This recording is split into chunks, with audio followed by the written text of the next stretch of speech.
What's going on, everybody? It's your boy Malik Washington, back at it again with another episode of the BMB. How you all doing this fine day or evening, wherever you all reside? I pray that all is well for each and every one of you who are listening to this video, and those who aren't. Apologize for not again doing a podcast for the last few days. I've been quite busy myself. Well, I'm not going to apologize. I got a life, and quite frankly, I am not doing podcasting full time. So I am trying to make ends meet on my end, trying to get my life together. And so I don't often have the time to do podcasts like I would want to, but I'll make ends meet in the way that I have to. So that you guys can at least have something, and you're not just sitting there looking at an inactive page that isn't actually doing anything or, contributing to the YouTube streets, if you will. So I'll have something for you guys every now and then. I don't exactly have a timeline, neither do I have an agenda of of when I'm going to have a video per video. Plus, I often find that it can be quite tedious figuring out what I want to talk about, although there is much to talk about. But I'm wondering if it's something that I should talk about relevant to this page. Although on this page I may talk about a little bit of everything. Some things I don't find, to be honest with you, I don't find that interesting to discuss whatsoever, because it's irrelevant to me, and I don't feel the need to give an opinion on it, because either I don't have a dog in the fight, or I feel like it's so little and it really lacks a lot of significance that I don't feel the need to even discuss it whatsoever. If it does get discussed, somebody might bring it up to me, and that's fine, and I might say something here and there, but otherwise I don't really care too much for it. On top of that, I really haven't been in the best of moods lately, so with that being said, life goes on. It is what it is, and I'm just, moving forward with it. And so here I am to talk to you guys about the next topic, of which I would like to give my input on. It's actually, you could even say it's like a continuation of the last couple of videos that I did beforehand in regards to Scott Adams, when he talked about staying away from black people, particularly the ones in the poll that Rasmussen made pertaining to the statement of it's okay to be white, where 26% of black people said that they did not agree that it was okay to be white. 21% of black people said that they were uncertain. And so nearly up to 50% of these black people were basically saying either it was not okay to be white, or that they were uncertain if it was okay to be white, which is kind of weird. It's weird the way that the statement is stated. Maybe this was heard on the left, and maybe this was what was being brought up. Rasmussen is a reputable company, and so they do make these polls. I thought that that particular statement was strange, the way that it was worded, and I didn't think that that was going to be taken serious in the first place. It often makes me question even if the so-called 26% were even serious about their answers. But if I know the left, if I know pro-blacks in particular, or just black people in general, they might have been serious when it came to that question, because nowadays they are particularly serious when they talk about white people and how they feel about them and why they think that they are viruses on the earth, all that jazz, needing to be exterminated, all that jazz. So with that being said, this segues into the conversation that I'm going to talk about today, which is about this young lady, this young light-skinned black woman. I guess you could say she's black. I would like to say she's mixed, because that's what I'm getting off of her. Her video, I saw it on Twitter. It was from a page known as, and I'm sure some of you might know what it is, because I've seen quite a few podcasters get a lot of their content from this page and give commentary on it. It's called Libs of Tik Tok. To my knowledge, it's basically a page that basically exposes liberals who have these hysterical, ignorant, belligerent, I would even like to say barbaric moments, where they like to, I guess, cause a scene and try to be the righteous harbingers of information and truth, and, being the social justice warriors that they love to be, because obviously it makes them feel relevant, to hop into every single bandwagon there is out here of a movement. And quite frankly, there was a particular video that came out by this young lady where she said that white people are racist, that she wasn't merely just referring to the ones who upheld a deliberate racist ideology, but also referring to those who are upholding a system of racism because of the mere fact that they are white alone. So with that being said, she basically said that all white people are racist. And she's basically saying that she doesn't see why this is so taboo, why people don't understand the logic that she's throwing out here, because it reigns true. And it will always remain true that white people, because they are white, they will always have privilege. They will always be racist. They will never, and if they're not doing anything about it in the first place, they are definitely racist. If they're not doing anything to try to change or dismantle the system for a lifetime, they will forever be racist. Now imagine if this was on the flip side and you had a white person come out and they said, you know what? It's been said by statistics that black people commit 3 times the national average in crimes, in spite of the fact that they make up only 13% of the population. And this is specifically related to black men. But imagine if they were to sit there and based off that statistic alone, they were to say, I'm starting to think that because black people are dark-skinned people, that they are inherently criminals. They are inherently evil people, and they will inherently do all the wrong in the world. You already know what's going to happen. Cancellation. You're racist. You're the C word. F you, white man. F the pigs. Any possible hateful talking point you could think of, it's going to come from all sides, non-blacks and blacks. You're racist, bottom line. And I would agree. Definitely, that would be the case. Since they think that, because of the color of one's skin, that you think that they are inherently criminals. And I would think that would pose to be problematic because you cannot sit here and make the entire group to be out as criminals when a select few choose to say that the entire race is evil because of their skin color. Because basically what we're basically saying is because you exist alone, you are inherently evil. You have inherent biases you cannot change, neither alter because of your skin color. And you will forever have all of these privileges, no matter if you're rich or poor, fat or skinny. I guess white people who are poor also are privileged as well because of the mere fact that they're white. That basically you cannot change anything about being racist. But then the logic also doesn't make sense. And when she says, well, if you're not spending your entire lifetime dismantling the system of white supremacy and racism, then you are racist. Here's my issue with that. You just said that's a catch-22. You just said that white people are inherently racist. So why, and by that logic, why would a white person who is inherently racist want to stop or dismantle a system of racism? Wouldn't they keep it going?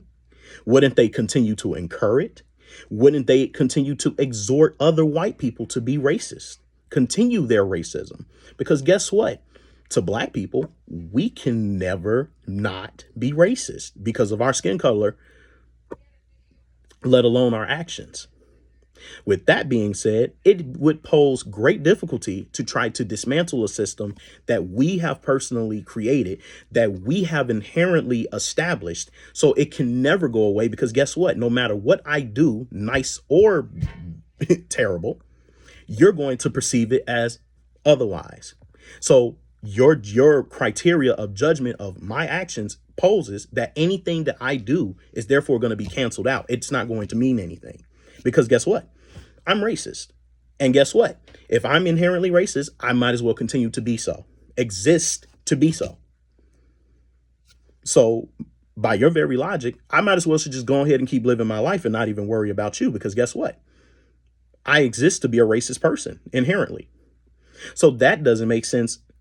And your whole entire video doesn't make sense. And then you wonder why it's taboo.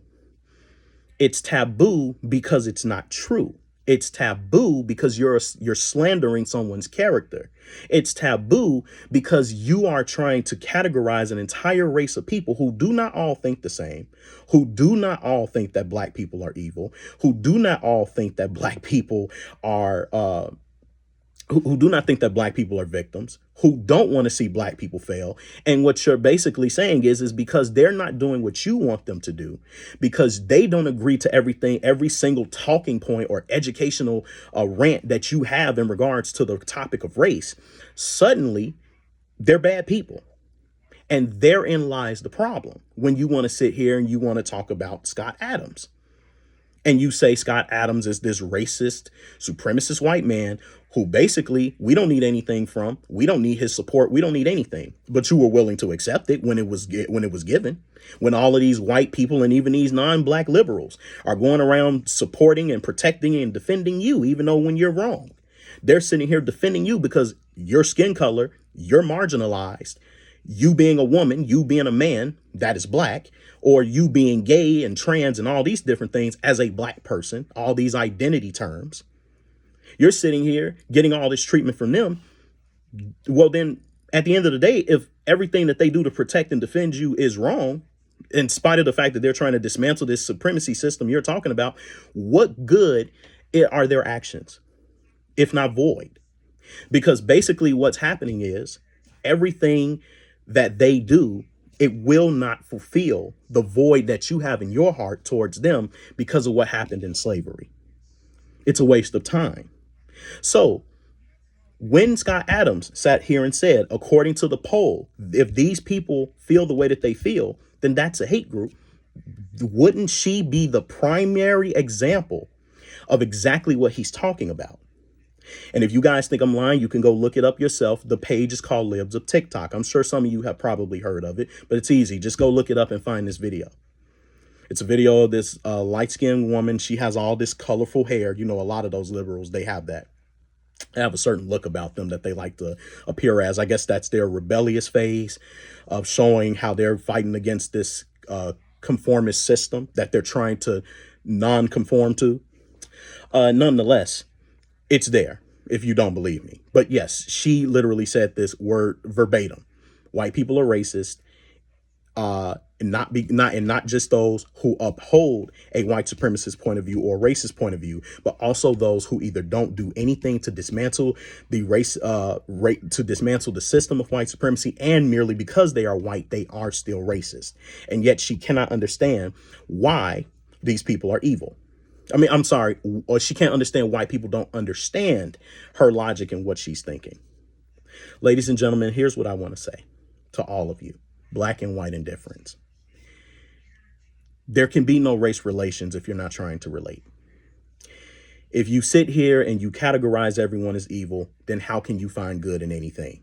There's no need to sit here and keep talking about how you want equality, you want change, you want white people to respect you, you want black people to respect you, but yet you come along and then you say nonsense like this lack of logic, this emotionalism, this racial point of view, this racial purview about how everyone who has a certain skin type is suddenly a racist. That's working backwards. That's not working forward towards being equal. Mind you, me personally, I don't believe that there isn't any equality, but I do think that we are trying our best as Americans to work close to what is perceived as a form of equality. I think the best bet is to just simply coexist and do the best that we can to try to learn each other's strengths and weaknesses, our, rights and wrongs, where we can be respectful versus where we cross the line of demarcation of disrespect. And we simply keep it there, because because it seems like the more you keep talking about it, the worse it gets. The more you keep making people realize how racist they are when they haven't done anything wrong, the harder it gets to meet the criteria. Because it seems like if you give these people an inch to criticize you about being racist, they go a mile and they make it worse. And it gets inhumane, it gets sick, it gets sickening, and it gets tiresome.